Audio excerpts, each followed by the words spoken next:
This is Prep Period, an all-sports podcast by the Ventura County Star and the people at VCS Preps.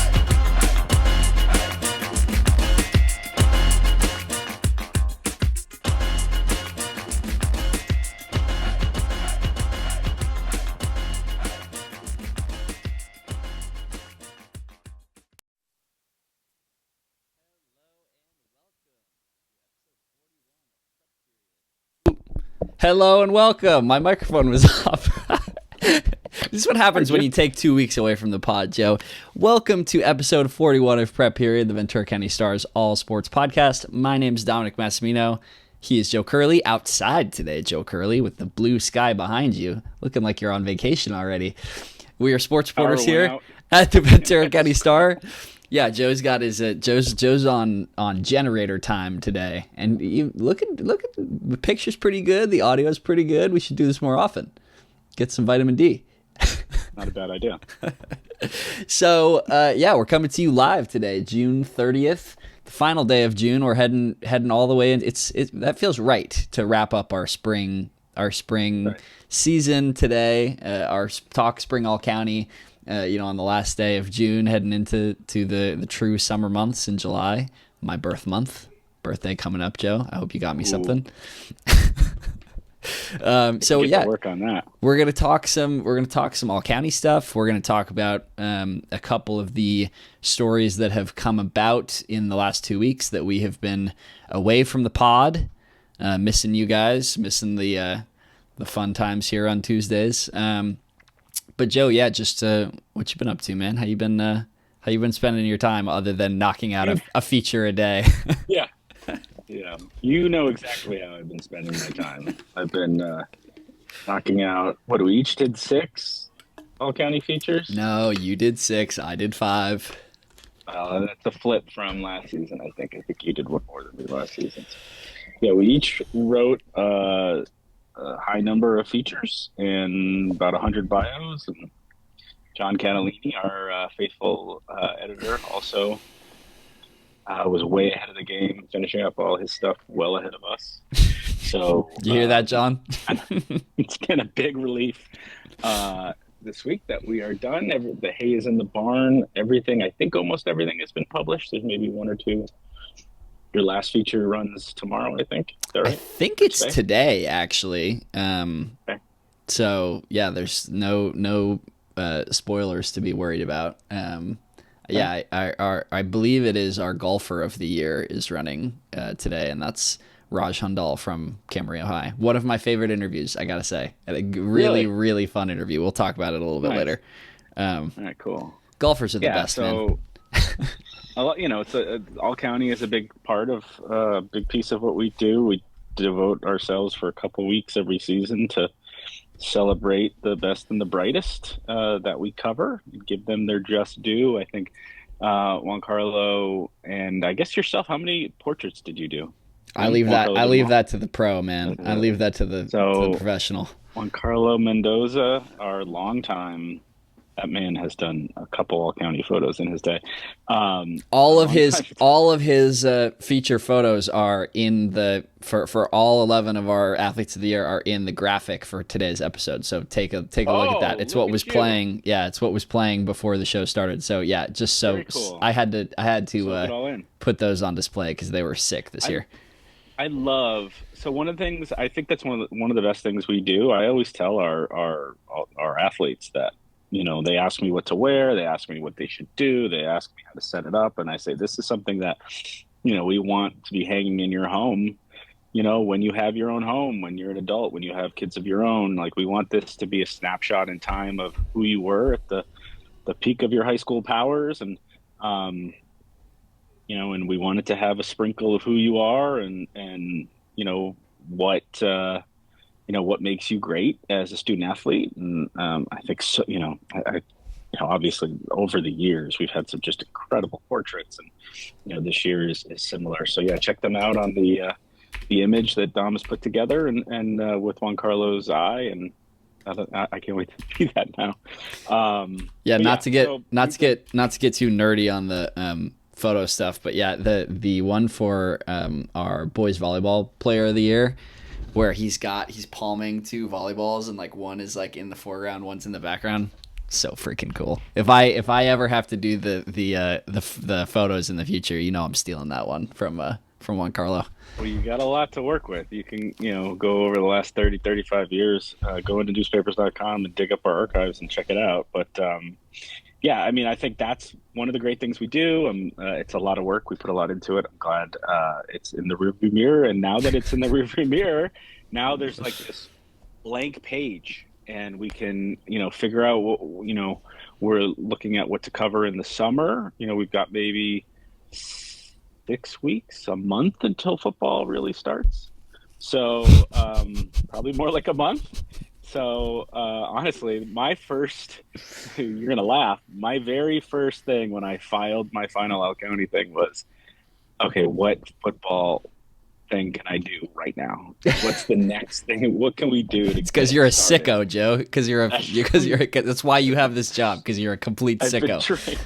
I've been trained over the last 30 years to do it like this, or 25 years. So yeah, there's some great summer stuff I want to get to. I want to get to, what our major league and minor league baseball players are doing, what our pro women's basketball player and women's softball players are doing during the summer. There's a couple features I have an idea on, but primarily I think what we're going to do, you and I are going to put our heads together and start planning for the fall. Yep. Already looking forward to it. As you know, Joe, we've already got some stuff cooking for the summer that you guys should keep your eyes out for football wise. You're gonna want to be subscribed. Damn straight. Let's talk real quick just some of the top stories that have happened this past week and in the couple of weeks since we last spoke with you. Top stories. I'll get it kicked off. Story that we got published up on the site yesterday. The United States Hockey League, which is the Tier 1 junior hockey league in the United States, announced expansion Thursday of last week to 6 new markets in the western United States. That includes Simi Valley, which will be receiving a USHL franchise beginning in the 2027-28 season. For those not aware, the USHL is a hugely important feeder alongside the CHL in Canada to the National Hockey League. So a really big deal. And yeah, it's look out for lots more details on that to come. The Star named 11 athletes of the year for the 2026 spring season, including league, section, and state champions. More on that in a little bit. More on that soon. Yeah, NCAA track catch-up. Just after our most recent pod, Northern Arizona's Colin Salmon won the NCAA 800-meter title in 1 minute 44.22 seconds. He kicked all the way from last place at when the bell rang to signal the final lap into first down the home stretch. Ventura alums Valentina Fagroga in the high jump was 6th, and Sadie Engelhart in the 1500 was 11th, and Baylor's Tenley Kuhn, an Oaks Christian alumni, was 8th in the pole vault. And a little bit of a story that we need to give a little bit more attention to in the next week or so. Pacifica quarterback Taylor Lee commits to Portland State, the two-time state championship finalist, commits as he enters his senior year in what will be a big senior year at the helm of that Triton's offense. More to come on that story. Yeah, the two offensive stars there at Pacifica finding their homes in the last couple of months. And then, Joe, I think probably best you take the fifth and final story because these are names you know. Yeah, the softball transfer portal in the NCAA is up and active. Slugger Alova Britnam of Oaks Christian transferred from BYU to Oregon. She put up one of the biggest slugging seasons in local history a couple years ago when she was a senior there. Softball pitcher Ainsley Berlingeri of Camarillo transferred from Nevada to Cal. Excited for the former Scorpions ace.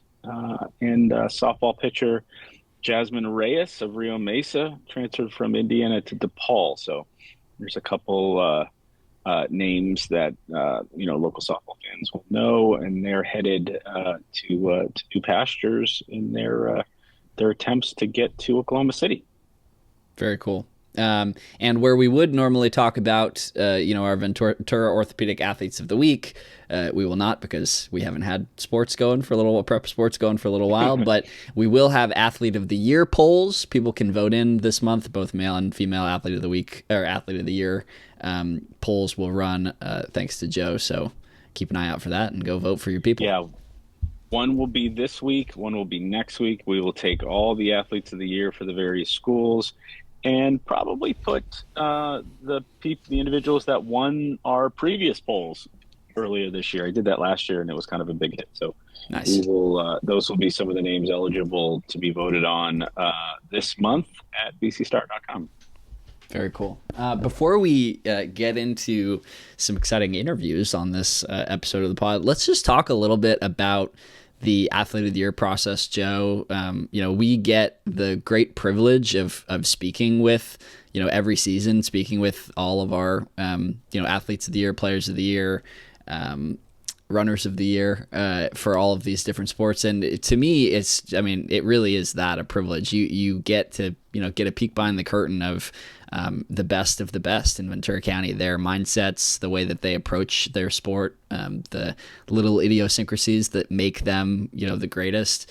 The kind of big thing that jumped out to me doing both our boys volleyball player of the year and our boys golfer of the year this year, both from Camarillo High, in volleyball player Stanley Filiaga, an outside hitter, and Raj Hundal, our golfer, was they're both really late bloomers in their sports. Both kids had, Stanley had experimented with volleyball, just messing around before high school, but had played very little organized volleyball before getting into high school and then transferring to Camarillo midway through his high school career. And Raj goes out with his dad to the golf course as a freshman. He's a soccer player and goes out and just plays around a golf for fun with his dad and falls in love with the sport. And he comes, through the next 3 years and becomes, the best in the county. So a really cool kind of, mirror image over at Camarillo, just developing those two athletes in two very different sports. And both individually told me, the story of their story is it's never too late to get started. So leave you with that. In our bat sports, we had a pitcher.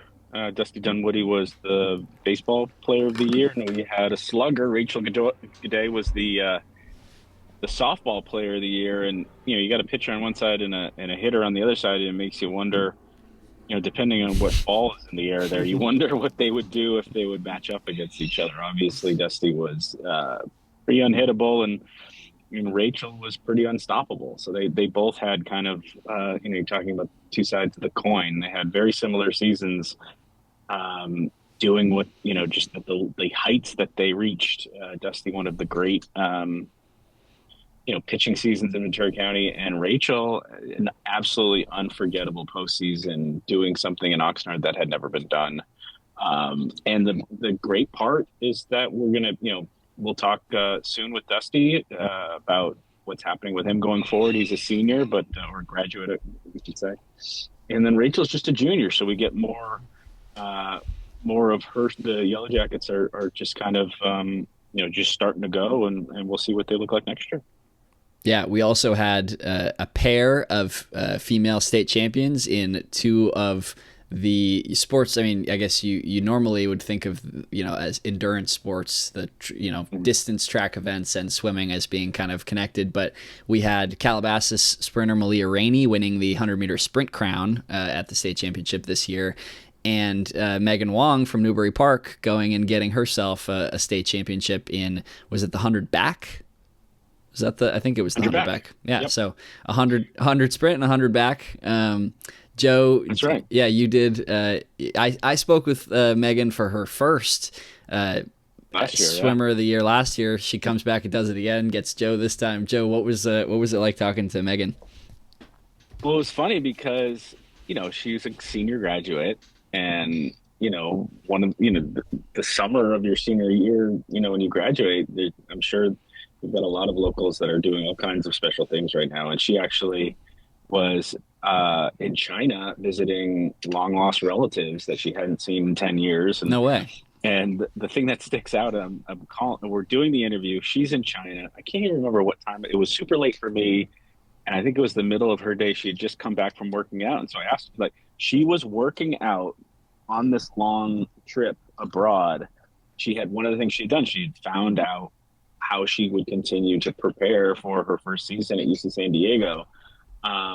She was swimming every day. She was lifting weights every day. She had found a pool that didn't have lane lines, but she was weaving in and amongst, the older people that were doing, water aerobics. That's awesome. And I just thought that was, kind of amazing. We talk, when we talk to these athletes, we talk to, we had 3 individual female state champions this year in various sports, and they all just seemed, really unique in their drive and how much time they had put in and the sacrifices they had made. And there's Megan visiting family thousands and thousands and thousands of miles away, putting in that workout, and the irony of it is that the lead of my story on Megan is about how many times she hit the snooze button at 5:30 in the morning. You think I of a felt swimmer, so kindred spirits with Megan Wong in that moment. I was like, yep, if she can do that and reach that level of greatness, then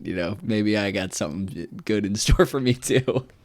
This is her. She gave her mom credit for the great thing she had done, because her mom was the one that, when she hits the snooze button for the 7th time, the mom is the one that gets up, knocks on the door. As a parent, that makes me, when I literally have to, get Jack out, climb up and get Jack out of bed, for like an 8:30 game. That's great. We have to get up. We have to go now. And so, credit for her parents to get her going in the morning and get her up and out, and it worked. These athletes of the year, Joe, I tell you, are very well traveled folks. There was our boys tennis player of the year, Kimi Basamakov, was in the south of France, I believe, when we spoke on the phone. So it was a 9-hour time difference. He was out there with he told me it was great. He was out there actually on a trip with a few of his Marmani League tennis rivals, who were with him on the trip, similarly doing training overseas while they were vacationing, and very cool to see how these elite high school athletes are getting their time vacationing with family and getting to see the world and stuff, but also putting the work in, staying sharp. Yeah, it's a lifestyle, right? Being a champion is a lifestyle, and you have to have a routine, and you have to stick to the routine, and I remember what it was like to how hard it was to stick to said routine. So, kudos to them for being abroad and doing something that they'll remember forever, but still, sticking to the grind. So, and that's, another thing that sticks out about Chase McLeod, our boys lacrosse athlete of the year, is Sean Lindsay, who, former All-American at Syracuse, brought the Agura program to great heights before heading over to Oaks Christian. He's about to be the new head coach of that program. And I talked to Sean about his sniper, and he would talk about arriving at practice, and Chase would already be there in gear, working out, doing his one-on-one drills, owning his shot even before practice. And, when you're beating the coach, a former All-American, to practice, that speaks a lot to you about the type of competitor you are. I liked the way I liked what you got out of Chase in your interview, talking about how the game of lacrosse isn't scripted, and you have to be prepared to always be looking for your shot, but be prepared to shoot it in any moment, in any kind of different circumstance, because you're not going to, know going in when that shot's going to come. You have to be prepared at any moment. I thought that was really cool, just hearing kind of that attitude and specific approach to scoring, being such an electric scorer like he is. Yeah, I mean, lacrosse is like basketball in that it's a really fluid game where, no look is the same. You have to, be able to take advantage of what's presented to you and take what the defense gives you. And, and when it's there, not hesitate. I didn't hear anything. Oh, good. Maddie is barking at someone across the street, probably a FedEx. So yeah, so he equated it to basketball a little bit, and but I love it for the baseball kids I coach, where you can only hit the pitches that are given to you. Yeah. So you have to be prepared to attack the pitches that are strikes, and you have to be able to manipulate the pitcher to give you pitches that you can hit.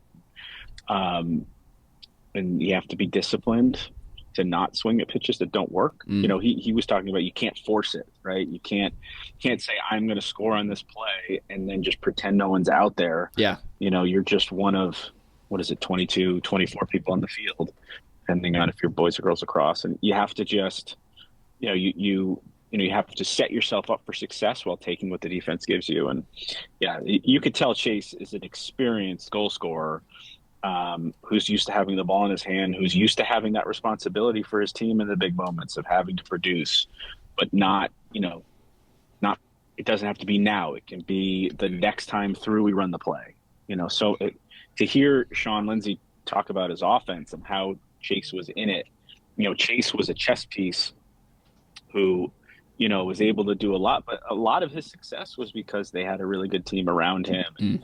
And he had Greg DeGroot setting him up, and he had Trent Milan winning the face-off, and he had, a really good defense. And so, anyway, like any team sport, it's the tip of the spear is just the sharp edge, right? You need the whole to make it work.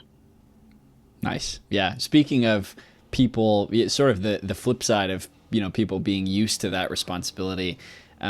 Talking with Malia Rainey, our 100-meter sprinter from Calabasas, it was really cool hearing her talk about, sort of central to the story was how everybody else knew what she was capable of before she did.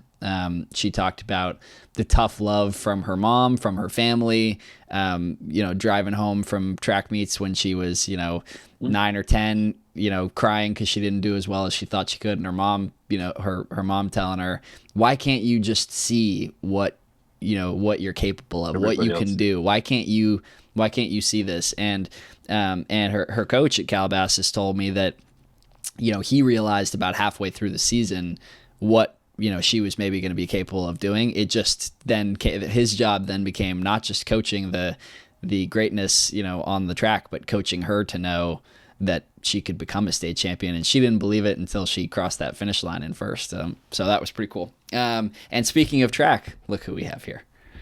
Oh, here we go. Here we go. Davis, can you hear us? Yeah, I can. Hey, look at that. The picture's pretty good, even in the car. Perfect. That's good. That's good then. Here, let me introduce you before I ask you. That looks like desert in the background. We're gonna find out where you are, but Yep. we are here with the Stars Boys Track Athlete of the Year, Davis Benson for 2026. Just a phenomenal campaign for Davis on the track, on the runway, in the high jump pit this season.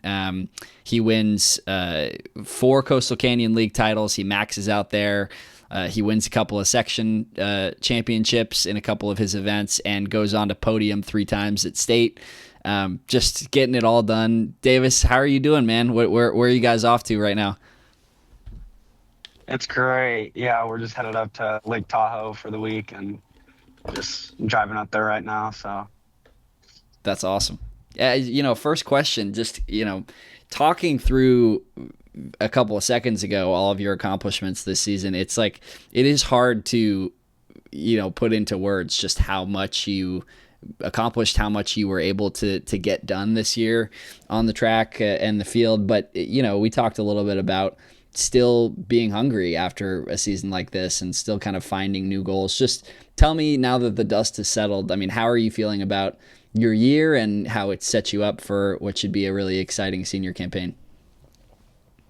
yeah, I think this year was awesome because it kind of showed me what I'm capable of, and all the work does pay off. And I know just keep putting in more work. And next year is going to be better. I'm going to be faster, stronger, and I'm really excited for what's to come next year. So. Yeah, we spoke. I mean, so this is for anybody watching and listening. Go read our feature on Davis. Had a really good time talking with you and kind of getting a glimpse of your kind of approach to the sport and your mindset, that kind of thing. But for the people who are here listening, just take us inside a little bit your approach to track and field. The kind of swagger that we talked about in our interview and sort of where that comes from. I mean, it all just eventually comes down to having fun. I mean, we all play our sports for fun. I mean, there's goals, accomplishments, all these other things that take care of themselves if you're having fun. So, I mean, if you're just having fun and you have that confidence, I mean, good things are going to happen. And, it's when fun mixes with confidence. I mean, you're messing around with your teammates, but then you're locked in for that next jump. It's just, I think it's a great compatibility that, like, you can have fun but lock in, and then it kind of turns into something where you just kind of, I mean, it's just fun. Yeah, absolutely. Yeah, and one of the great kind of stories within the story of your success this year was the success of the Moorpark track and field program at large, and so many of those great all-time program record, county record performances. Were coming from you or coming from athletes who you trained with. You had, Dean, who's been on this show, Dean Guzman in the high jump, jumping 7 feet. You had Gianna, another guest of the show, who, jumped, I think, the third best mark in county history in the long jump. These are all athletes who you trained with. Just tell us a little bit, if you are not frozen, tell us a little bit about... Oh, does it? Okay. Oh, yeah, you're good. Okay, cool. We can still hear you. Perfect. I think it lagged for a little bit, but I think we're good now. Yeah. Just tell me about, what it was like seeing those great performances from your teammates and training partners and kind of the maybe added motivation of having those people, training out there with you. Yeah, I mean, it's amazing. It's a really competitive and great environment out there. It's not something that practice isn't something everyone just goes out there to kind of do. Like, we have a set motive to get better and get faster, jump further, jump higher. And I mean, you can just tell if someone was to come to a Moorpark practice, they'd be able to tell, hey, something's different here. And it's not necessarily that we're doing more reps or we're running faster than everyone else. We might be doing like a tempo day, or we might be doing just pop-ups and long jump and high jump. But I think just the way that we're practicing, I mean, there's a mixture of the competitiveness between all of us, the fun we're having, the connections between all the athletes. It's just a great environment, and I think that makes everyone better. Awesome. And, we talked about, you had so many, titles, so many great performances this year, but that 4x1 was particularly special for you. Can you just talk us through that county record performance and just how much, that team meant? Yeah, that team was everything. I mean, all the stars perfectly aligned there. Like, I'll give a shout out to Cade. I remember after football season, I mean, he just had a crazy season at defensive end, and he tells everyone at the track, he tells our coach, he's like, I'm going to be on that 4x1 team. And we're like, okay, Cade, let's see it. And he goes out there, like, the first day we're back from football, he's out there working, like, no matter what, he's in his cargo pants running a sprint, or he's doing a bunch of other crazy things. And then, I mean, Jalen, the second leg, just always, I mean, he caught everyone or pulled away every single race. And Peyton and me, we've been on a relay team for like 7 years in a row together, and just all those stars aligning was just so perfect. And I remember we ran 41 the week before, and we saw Newberry run that like 40.68, and we're like, that's our goal. We're going to beat that. And that whole week we were just manifesting that. We were just saying, like, we will beat this. We can do it. And I mean, we just kind of spoke it into existence, and then we dropped that time and we all freaked out, and it was a crazy moment. Davis, it's Joe Curley.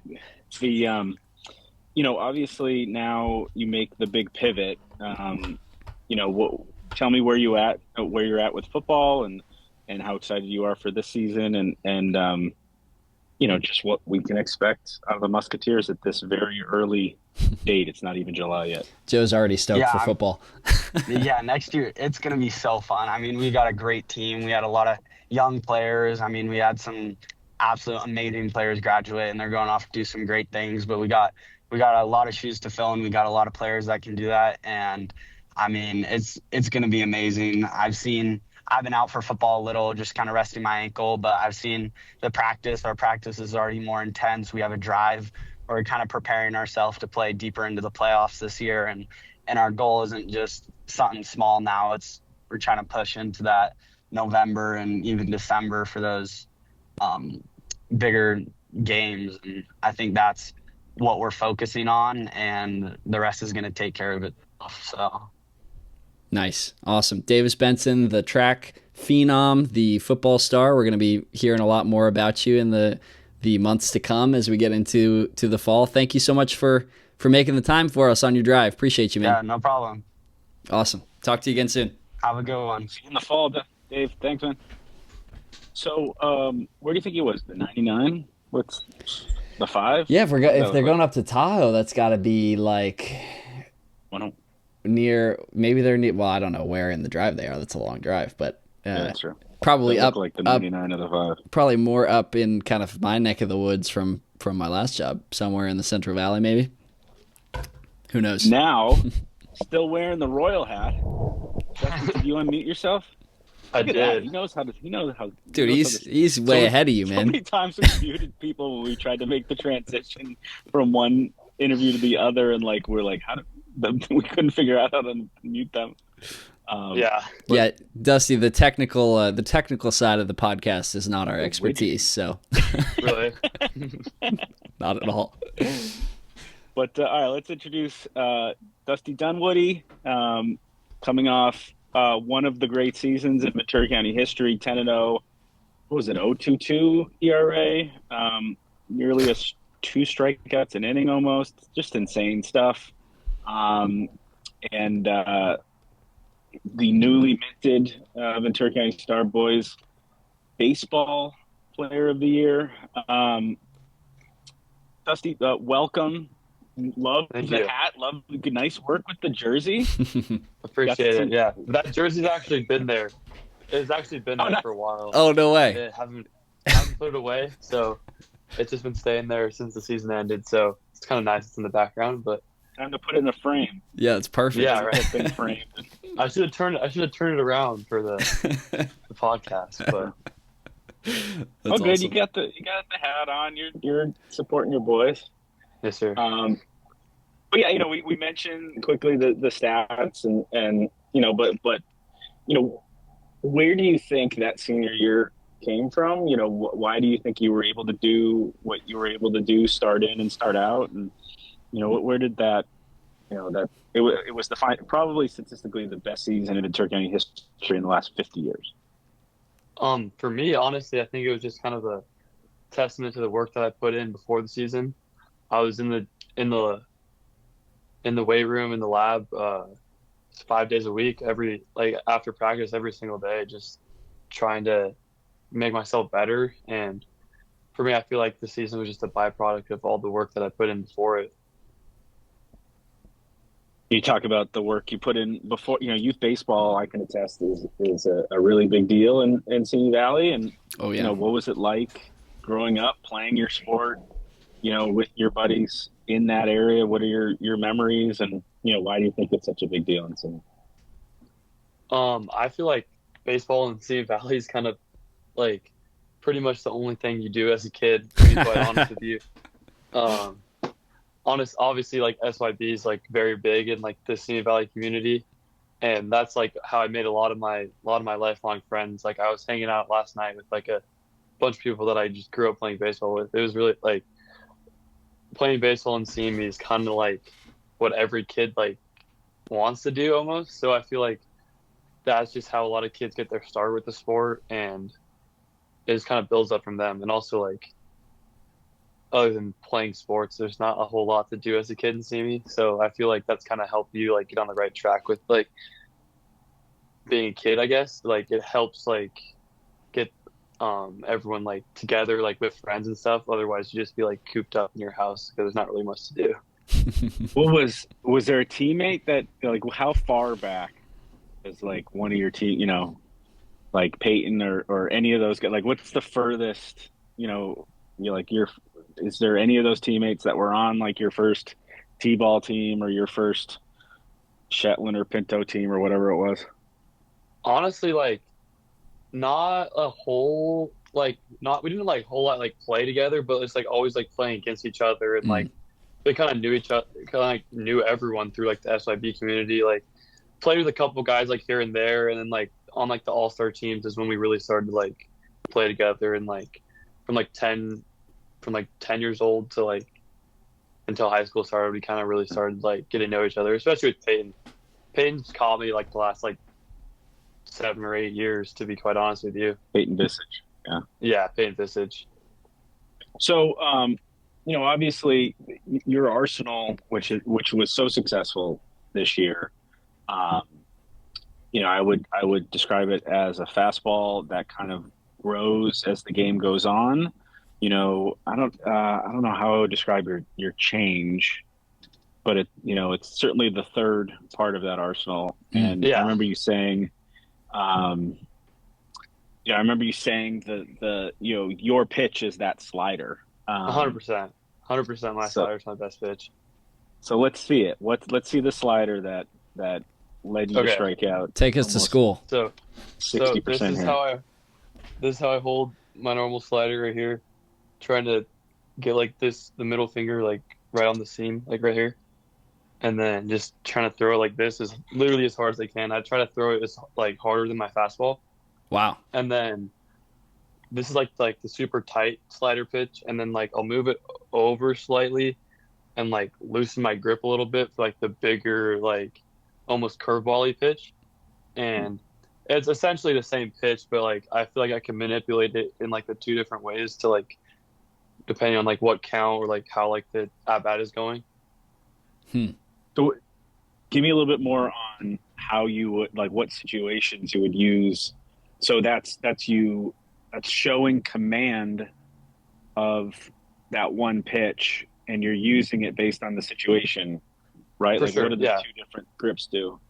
So if I'm like I'm gonna throw like the bigger pitch for like a take like 0-0, like if I'm trying to just get a strike, I'll just throw like the bigger pitch in there.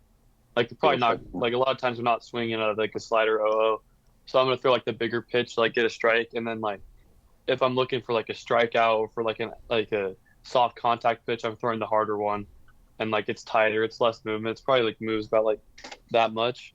It's like has like more downward move instead of like that way for like the bigger pitch. Nice. So it's not a sweeper because there's not as much break. The big pitch isn't a sweeper because there's not as much break, but you're almost using it in that way. Yeah, it's like not as much break as like a true sweeper, but I consider both to be like a slider. Like neither one are like considered like not a slider. They're just both like your traditional slider. One's just like a little bit shorter, and the other one's like kind of bigger and slower.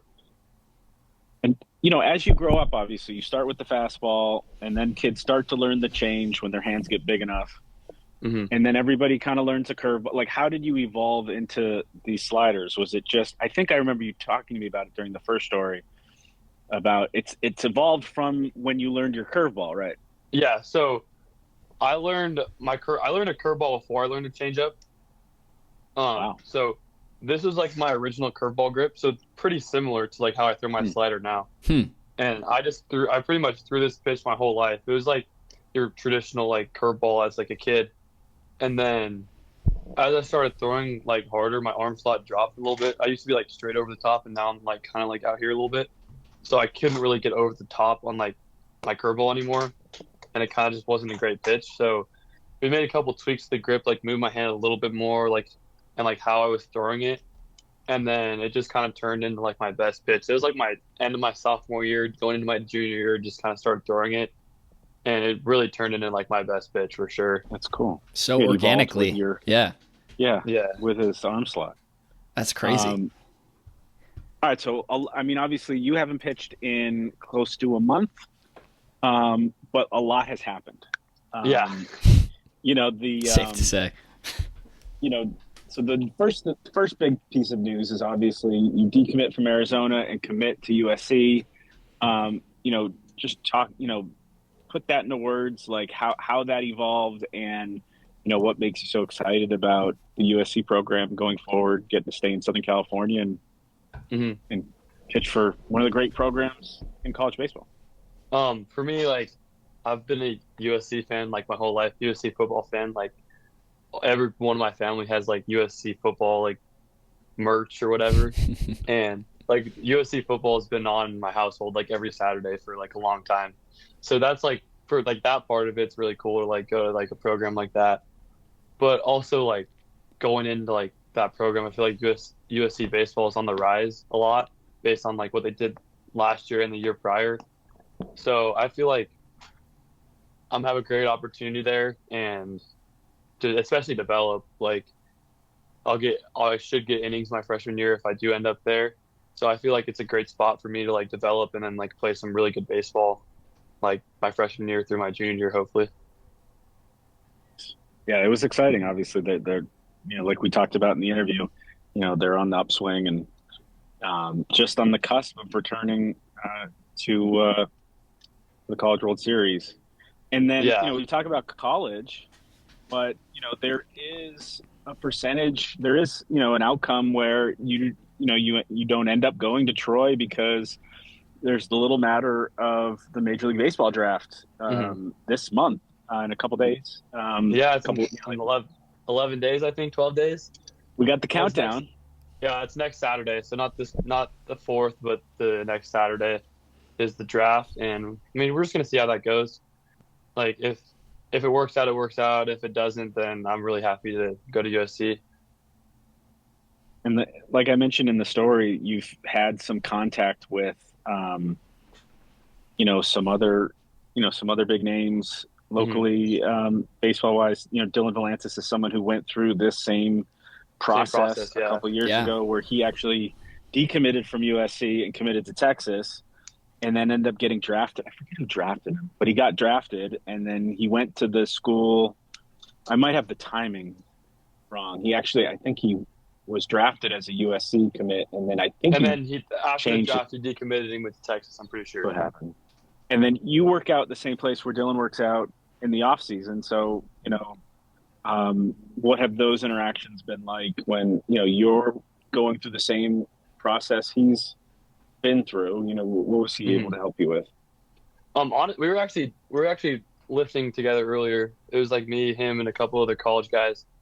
And we were really like talking about like the draft too much, just about like what he went through during the season and like that kind of stuff, and how he goes about like summer ball. So just trying to pick his brain a little bit on like how he goes about things, because he's a really respected pitcher in like the college baseball space. So like for me, it's just I try to like pick as many people's brains as I can, and I feel like the more I know about like the college and like pro space, the more I can like get a gauge on like how I need to carry myself and like that type of stuff. So like just him and like a couple other like college guys that I like work out with, just trying to like talk to them and see how they go about things. So I have a good idea of like what to expect at the next level. Do you have plans for what you're going to do for the draft? Are you going to follow it? Are you going to be at home? Are you guys not going to do anything? What's your plans for that weekend? I think we're just having like some family over, a couple friends, just not really trying to do too much. But yeah, we're just kind of keeping it chill, going to watch the draft, but not really paying too much attention to like what's going on. Cause there's like, I probably won't go until like later on in the draft. So like early in the draft, I probably won't like pay a like crazy amount of attention to like what's going on, but for sure we're going to be like, the draft's going to be on in my house on draft day. I mean, so you were just in Phoenix for the combine. And like we talked about in the story, you're shut down from throwing, so you didn't throw for anyone. But they, what was that experience like? Is there anyone that you saw that really impressed you? Give us the behind the scenes on what the MLB draft combine was like. The combine was really cool. It was really cool. It felt like an honor to be a part of that. Like to be like at the caliber of those group of people. But I made the joke. It was kind of like a week-long doctor's appointment. I had to go through a ton of like medical stuff, ton of just like tests on my body to like literally like name anything medically I had to do it this last week. It was kind of crazy, but that was really cool though. Like trying to like I kind of felt like a big leaguer in a way. Like they have to do all that kind of stuff. So. Is there a member of the draft class that? Oh, go ahead, finish what you're saying, and then That's what I was gonna say. I was like, yeah. There was a couple people that really stuck out to me. Like people were like popping 100 miles an hour in their bullpens, like it was nothing. I was like, wow, this is like kind of crazy. Realize there's levels to this stuff. Well, you get up to pretty close to that level. Before we move on, when I saw you pitch, I saw you get tougher to hit throughout the game. Go from, I think Dan May said that.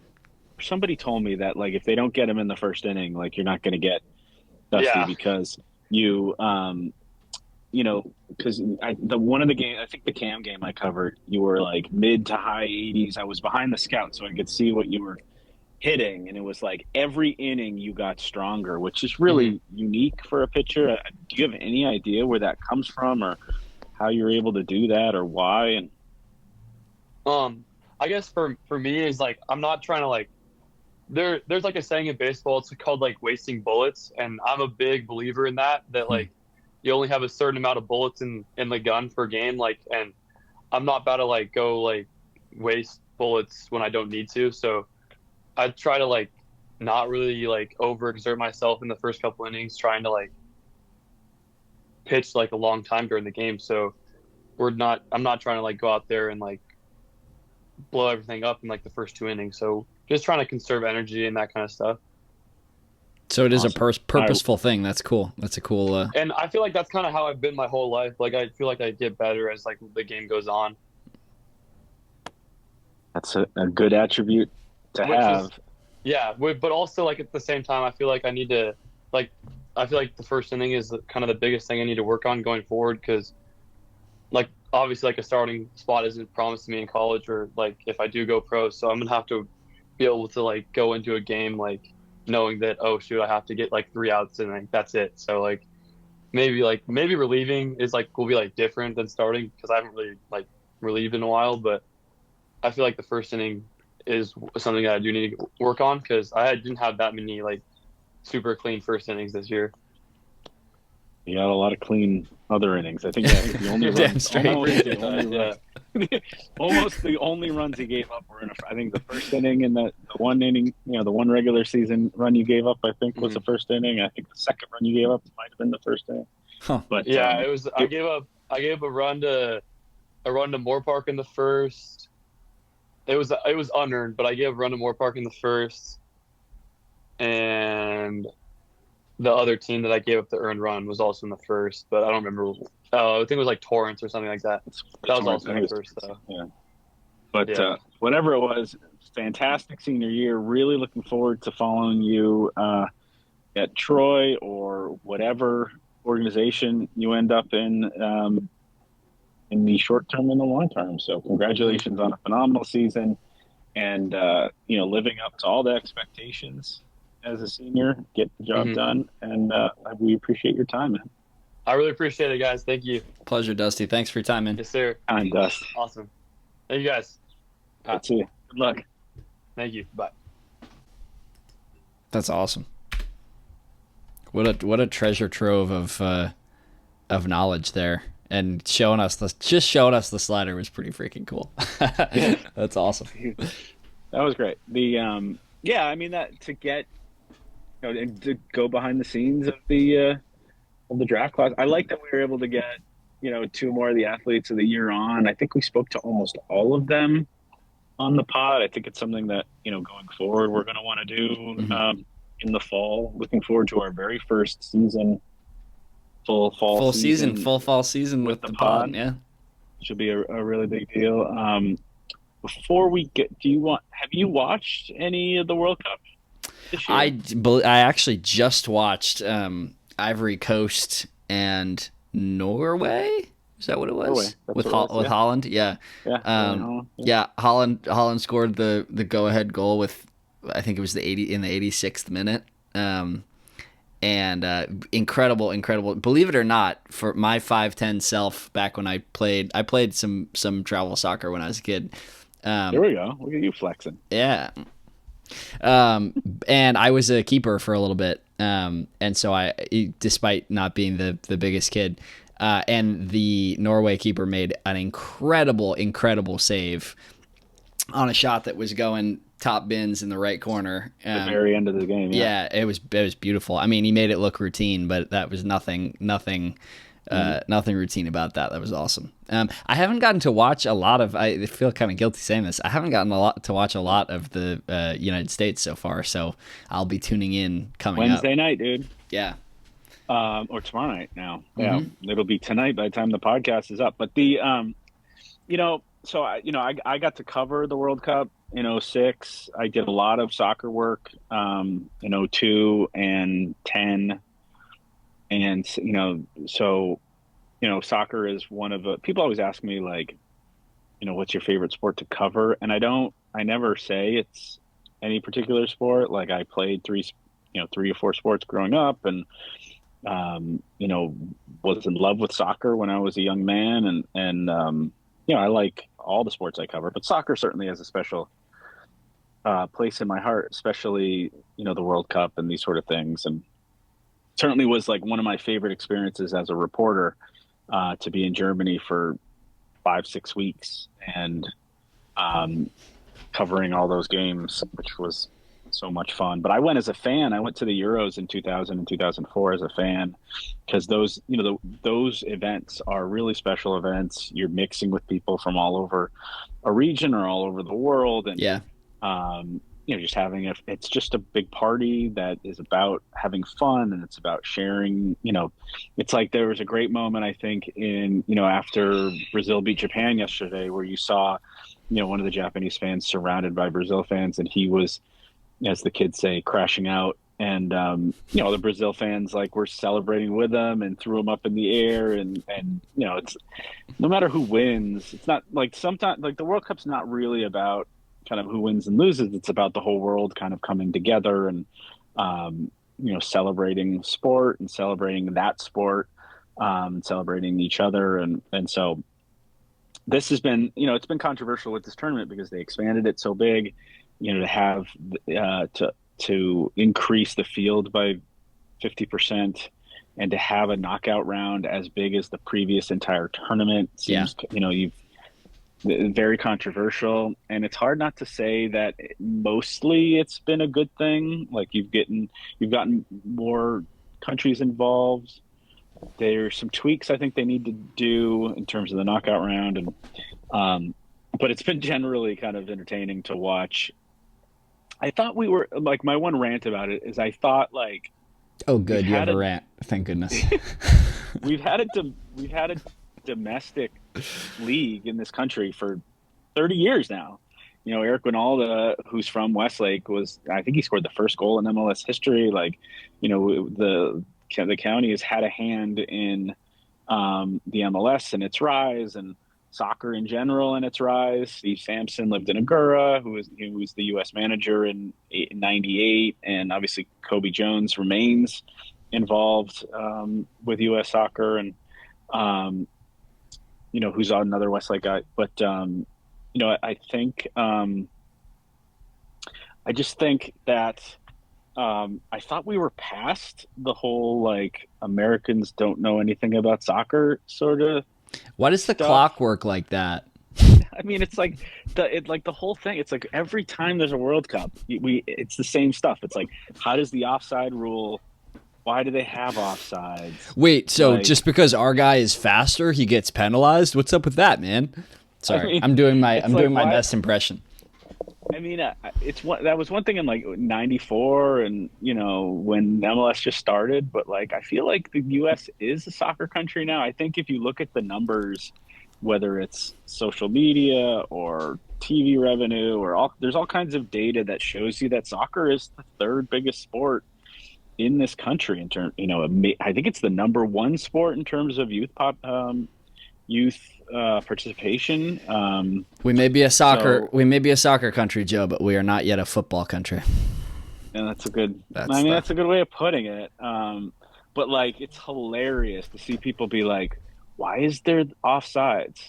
And it's like, offsides exist because our football, their football, and rugby were all the same sport 200 years ago when you couldn't pass the ball forward. And all of those sports evolved, like how that evolved past how in our football, they picked up the ball and they threw it forward. In soccer, you had to be behind the line, you kick it forward. In rugby, you weren't allowed to pass it forward. You could only kick it forward. So it's like how that key development was changed. That was the evolution of the game. And that's why football is football and why soccer is soccer and why rugby is rugby and why Australian rules football is Australian rules football. It's like this key thing. And so every time I see somebody on social media, they're like, can't we just get rid of offsides? Like, without offsides, there's no game. It's basketball on grass. Anyway, It's basketball. So it was funny. There was a basketball coach on in my Facebook who was saying that, and I was like, and I gave that historical breakdown. If you ever want to read one of the great books about any sport, Inverting the Pyramid by Jonathan Wilson, literally takes you back from the origins of the game, how that happened, and every tactical evolution of soccer from the moment they were kicking a pig's bladder around to whenever he published that book. And it's phenomenal. I read it on my honeymoon. I remember where I was when I read it for the first time. So there's your book club, Inverting the Pyramid. It's a tremendous book that will teach you a lot. You'll know a lot more about the game than anybody on Twitter tweeting about offsides and the clock moving forward and why doesn't the clock stop. And get it for me for my birthday, Joe. I'll read it. I have like 7 copies. I will give you one of them. It's that good. Every time I see it on sale, I grab one to give to somebody. Okay, if I'm reading Inverting the Pyramid, you are reading Boomtown by the great Sam Anderson to learn about the history of Oklahoma City told through the lens of the Thunder organization. My brother was just there. I just got a photo on my phone of the venue, the gym, the arena in Oklahoma City.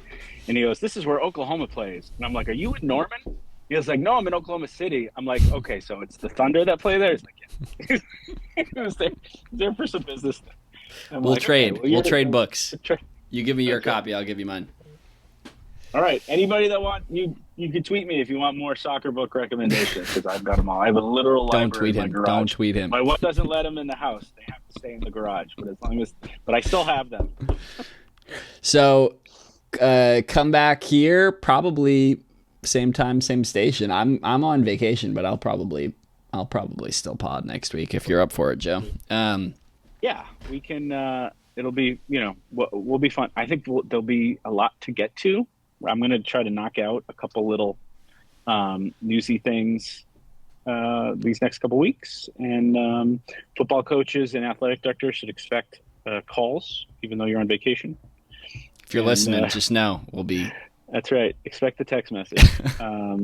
We're congratulations on a phenomenal 2025-2026 academic school year is now over. We're done. I almost forgot to mention, Joe. I can't believe I almost forgot to mention that this podcast, Prep Period, of the Ventura County Star was fourth place in the California News Publishers Association's California Journalism Awards. Fourth place coming for first sometime soon.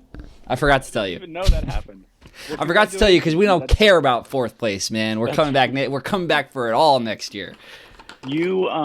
That's all your hard work, your production, the direction that you've given this podcast. You've done a phenomenal job, and I'm really looking forward, like I said, to being able to do this in the fall season for the first time. And let's put our minds together and figure out how we can make this, bigger, stronger, faster, better. Put minds together. Do it. No, other way. Mine's together. There we go. All right. Before I do anything else stupid, I'm going to sign off here. Thank you all for joining us for episode 41. See you guys next week. Later, bro.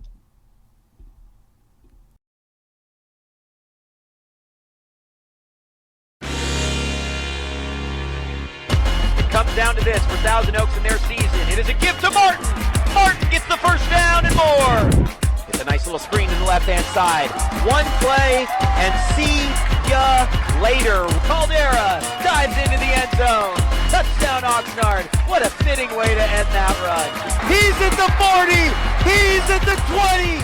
10, 5, touchdown.